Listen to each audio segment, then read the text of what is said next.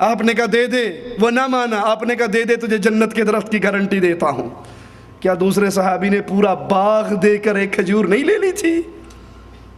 ان کا عقیدہ صوفیاء کا یہ ہے، نہ ہمیں جنت کی لالچ نہ ہمیں جہنم کا ڈر، اور اہل سنت کا عقیدہ ہے ایمان اللہ کی رحمت کی امید اور اللہ کے عذاب کے خوف کا نام ہے، جنت اللہ کی رحمت کا مظہر ہے اور عذاب اللہ کے غضب کا۔ اسی لیے فاروق اعظم فرمایا کرتے تھے اگر آواز پڑھے ساری دنیا جنت میں جائے گی، ایک بندے کو پکڑ لیا ہے تو میں ڈرتا ہوں کہیں وہ میں نہ ہوں، اور اگر آواز پڑھے ساری دنیا جہنم میں جا رہی ہے، ایک بندہ جنت میں جا رہا، مجھے اپنے رب پر امید ہے وہ ایک میں ہوں گا۔ اس کا نام ایمان ہے۔ جبکہ ابن عربی اس کی جماعت لا مقصود ولا مطلوب الا اللہ، نہ جہنم کا ڈر نہ جنت مطلوب۔ حالانکہ اہل سنت کا مشہور مسئلہ ہے جس نے صرف اللہ کی عبادت محبت کی بنیاد پہ کی وہ زندیق ہے، جس نے صرف امید کی بنیاد پر اللہ کی عبادت کی وہ مرجیہ میں سے ہے، جس نے صرف خوف کی بنیاد پر عبادت کی وہ خارجی ہے، جس نے بغیر اخلاص کے عبادت کی وہ ریاکار منافق ہے، جس نے سنت نبوی کے بغیر عبادت کی وہ گمراہ بدعتی صوفی ہے، جس نے محبت خوف امید کی بنیاد پر عبادت کی وہ مومن ہے۔ ڈاکٹر صاحب فرماتے ہیں اس کی مزید اوپر جا کر اسی کی تعبیر یہ ہے لا موجود الا اللہ۔ پہلا سٹیپ سیڑھی کا کیا تھا؟ کفر کی سیڑھی چل رہی ہے، لا معبود الا اللہ، لا مطلوب الا اللہ، لا مقصود الا اللہ، لا محبوب الا اللہ۔ اب آخری کفر کا درجہ، کفر کی چوٹی کیا ہے؟ ڈاکٹر صاحب کہتے ہیں اس کی سب سے اعلیٰ تعبیر لا موجود الا اللہ سے کی جاتی ہے۔ ہم کہتے ہیں ڈاکٹر صاحب اس تعبیر سے واقعی انسان کفر کی سب سے بلند چوٹی پہ چڑھ جاتا ہے کہ کائنات میں لا موجود الا اللہ، اللہ کے علاوہ کوئی چیز موجود نہیں ہے۔ شراب کے مٹکے کو کیا کہو گے؟ کتے اور خنزیر کو کیا کہو گے؟ فاحشہ عورت کو کیا کہو گے؟ زانیہ کو کیا کہو گے؟ سینما گھر کو کیا کہو گے؟ میں خانے کو کیا کہو گے؟ گندگی کے کچرے کے ڈھیر کو کیا کہو گے؟ نعوذ باللہ ثم نعوذ باللہ، لا موجود الا اللہ۔ پوری کائنات، پوری کی پوری کائنات اللہ ہے۔ ڈاکٹر شمس الدین سلفی رحمہ اللہ فرماتے ہیں لا موجود الا اللہ کا نظریہ اور عقیدہ باطل اس لیے ہے کہ یہ صریح ہے اس بات پر کہ آسمان اور زمین اور جو کچھ اس میں ہے، یعنی یہ بڑے بڑے پہاڑ، درخت، پتھر، سمندر، نہریں، چاند، سورج، تارے، بلکہ یہ چوپائے، کتے، بندر، خنزیر، شراب، آلات موسیقی وغیرہ، یہ سب بعین ہی اللہ ہیں۔ نعوذ باللہ ثم نعوذ باللہ۔ ڈاکٹر صاحب فرماتے ہیں صفحہ 55 پر اسی کتاب کے، اس کے بعد جی میں آئے، غور کرنا ڈاکٹر صاحب کس جملے پر، اس کے بعد جی میں آئے تو آپ اس نظریہ وحدت الوجود کو اٹھا کر پھینک دیں، آپ کو وہ ناقابل قبول نظر آئے تو بالکل ٹھکرا دیں۔ جس کا نام وحدت الوجود ہے اسے کفر اور شرک نہیں کہا جا سکتا، اس سے اختلاف کیا جا سکتا۔ ہم کہتے ہیں ماشاءاللہ ڈاکٹر صاحب آپ نے اس کے باطل ہونے پر خود ہی مہر لگا دی۔ اگر کوئی عقیدہ قرآن و حدیث سے ثابت ہو جائے کوئی ٹھوکر مار سکتا ہے؟ اللہ کا واسطہ دے کر پوچھتا ہوں، اگر مسئلہ قرآن و حدیث کا ہو کوئی اس کو چھوڑ سکتا ہے؟ کوئی اس کو ٹھکرا سکتا ہے؟ آپ کہتے ہیں آپ کا جی نہیں مانتا، ٹھوکر مار دو، اس کا مطلب ہے یہ قرآن و حدیث کی چیز۔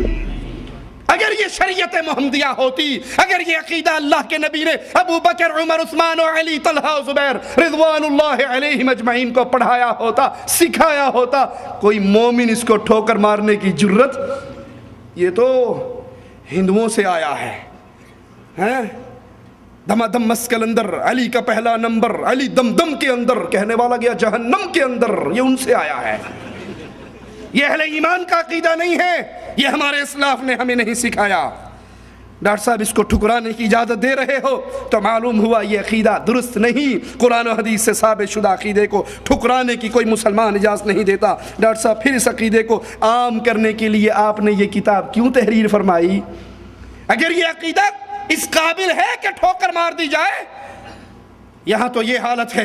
ابن عمر کہتے ہیں اللہ کی بندیوں کو نبی نے فرمایا تھا اللہ کی بندیوں کو مسجد میں آنے سے نہ روکو۔ بیٹے نے کہا میں ضرور روکوں گا، اس دور میں فتنے کا ڈر نہیں تھا، آج کے دور میں فتنے کا بڑا ڈر ہے، میں روکوں گا۔ کہا میں نے تجھے حدیث رسول سنائی اور تو اس کو ٹھکرا رہا ہے، میں مرتے دم تک تجھ سے کلام نہیں کروں گا۔ ایک حدیث کو ٹھوکر مارنے والے سے شریعت کے ماننے والے یہ سلوک کر رہے ہیں، اور آپ اس عقیدے کو پھینک دینے کے قابل بھی سمجھتے ہو اور اس کی نشر و اشاعت میں بھی دن رات لگے ہوئے ہو۔